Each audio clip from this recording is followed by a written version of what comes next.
இப்போ நாம் இன்றைக்கி என்ன செய்ய போகிறோன்னா காளான் உருளைக்கிழங்கு வச்சு மசாலா செஞ்சு மசாலா தோசை செய்ய போகிறோம். அதுக்கு தேவையான பொருட்கள் இப்போ பார்க்கலாம். ஆயில், மஞ்சள், இஞ்சி பூண்டு பேஸ்ட்டு, கடுகு, மிளகாய்த்தூள், உப்பு, கொத்தமல்லி கருவேப்பிலை, 150 கிராம் காளான், 100 கிராம் 50 கிராம் வெங்காயம், ஒரே ஒரு தக்காளி, பெரிய தக்காளி, 50 கிராம் உருளைக்கிழங்கு தோல் சீவி எடுத்துக்கணும். இப்போ அடுப்பு பற்ற வச்சு கடாய் வைக்க போகிறோம். வச்சு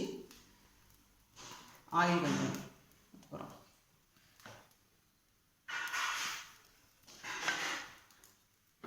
ஒரு டீஸ்பூன், 2 டீஸ்பூன்,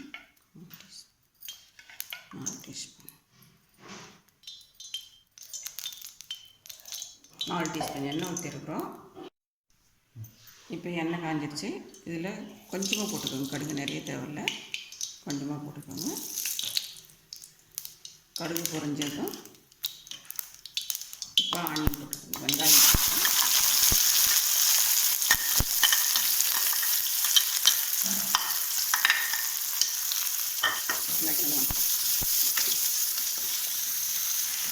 வெங்காயம் கொஞ்சம் நல்லா வதங்கணும், கொஞ்சமாக வதங்கணும்.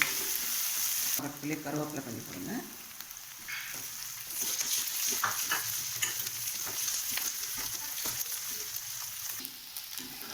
நல்லா வெங்காயம் வதங்கணும்னு இது கூட தக்காளி ஆட் பண்ணிக்கணும்.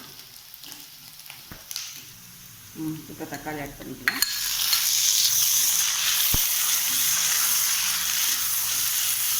இதுவும் வதங்கிறதுக்கு ஒரு 2 நிமிஷம் ஆகும். நல்லா தக்காளி வதங்கணும். ஏன்னா மசாலான்றதுனால ட்ரையாக இருக்கணும், ரொம்ப லிக்விடாக இருக்கக்கூடாது. அதனால் தக்காளியில் இருக்கிற காரமெல்லாம் நல்லா வதங்கணும்.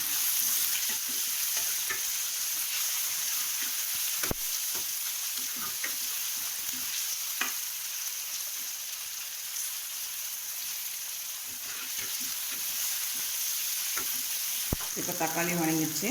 இதில் கொஞ்சமாக உப்பு போட்டுக்கலாம், சால்ட் போட்டுக்கோங்க லைட்டாக. இப்போ இது கூட இஞ்சி பூண்டு பேஸ்ட் போடணும்.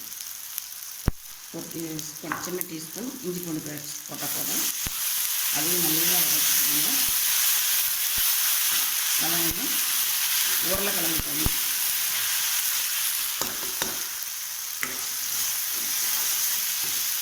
இப்போ இந்த உருளைக்கிழங்கு கொஞ்சம் ஃபஸ்ட்டு போட்டு வதக்கிட்டு காளான் போடணும். ஏன்னா காளான் வந்து சீக்கிரம்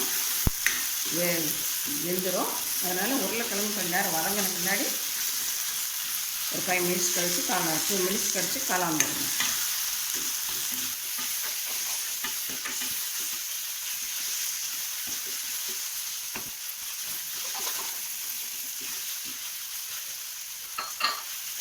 ஒரு 2 மினிட்ஸ் ஆகிடுச்சு. இப்போ காளான் போடணும்.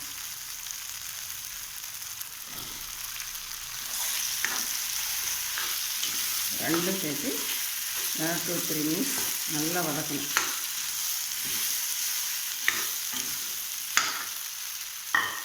இப்போ காளானுக்கு முன்ன வெங்காயம் தக்காளிக்கு உப்பு போட்டால் அந்த காளானுக்கு கல் உப்பே போட்டுக்கோங்க. கொஞ்சமாக போட்டுக்கோங்க, ரொம்ப பார்த்தீங்கன்னா ஜாஸ்தியாக இருக்கும்.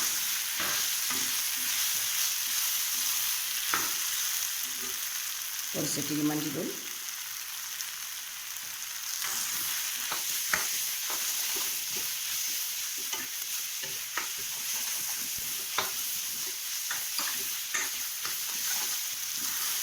பிடிக்கிட்டு வந்து கொஞ்சம் சிம்மில் வச்சு கொஞ்சம் நேரம் நல்லா வதக்குங்க.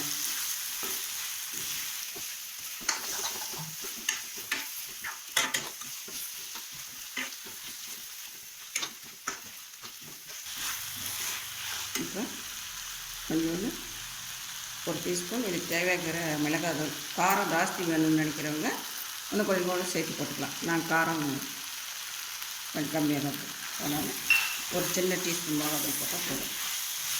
தேவைக்கேற்ற போட்டாமல் காரம் எவ்வளோ விருப்பமாக இருக்கோ அது தண்ணி போட்டுக்கலாம். இப்போ எல்லாம் இட்டுட்டு நல்லா வதங்கியிருக்குது. இதில் லைட்டாக ஒரு டீஸ்பூன் அளவு ஒரு கொஞ்சம் தண்ணி, இது இந்த காளான் உருளைக்கிழங்கு வேகிற அளவு கொஞ்சமாக ஒரு தண்ணி ஊற்றிக்கோங்க. ஏன்னா இந்த மசாலான்றதுனால லிக்விட் தேவையில்லை, வெத்திய பருப்பு மாதிரி இருக்கணும். இது கொஞ்ச நேரம் சிம்மிலே வச்சிங்கன்னா நல்லா வெந்துக்கும். இப்போ ஒரு 5 மினிட்ஸ் சிம்மில் வேகட்டும். சரி, இப்போ உருளைக்கிழங்கும் ரொம்ப நல்லா வெந்துடுச்சு. எடுத்து பாருங்கள், உருளைக்கிழங்கு வெந்துருக்கணும். வேவெல்லாம் இன்னும் கொஞ்சம் ஒரு ஸ்பூன் தண்ணி விட்டு வேக வச்சுக்கோங்க. சில கிழங்கு வந்து சீக்கிரம் வெந்துடும், சில கிழங்கு லேட் ஆகும். அதனால் காலம் வெந்திருக்கும். இப்போ இதில் கொத்தமல்லி தழை தூரம், கொஞ்சோண்டு கொத்தமல்லி தழை, அவ்வளோதான். இப்போ ஸ்டவ் ஆஃப் பண்ணிடலாம். காளான் உருளைக்கிழங்கு மசாலா இதில் தோசை செஞ்சு இப்போ இதில் தோசையில் வைக்க போகிறோம். இப்போ நம்ம தோசை விட போகிறோம், வாங்க பார்க்கலாம். இப்போ தோசை கல் நல்லா காஞ்சிச்சு. இப்போ தோசை ஊற்றணும்.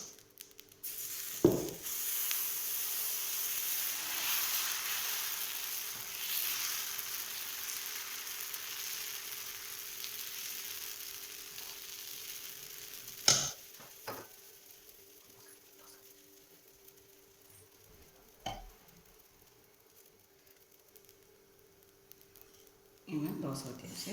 இதெல்லாம் ஆயில் ஊற்றிடலாம்.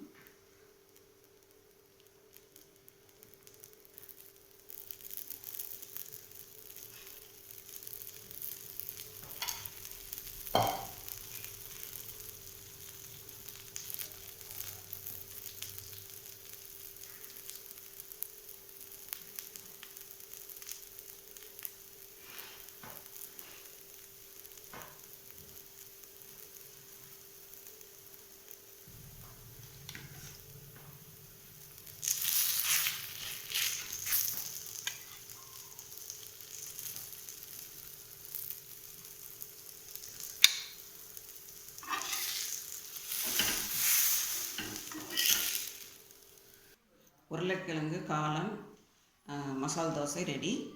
அதுக்கு கூட சட்னியும் வச்சுக்கலாம். இப்போ நல்லாயிருக்கும். இந்த டிஷ்ஷு நீங்கள் செஞ்சு பாருங்கள், ட்ரை பண்ணி பாருங்கள். ட்ரை பண்ணி பார்த்துட்டு எனக்கு கமெண்ட் பண்ணுங்கள். இப்போ சாப்பிட போகலாமா?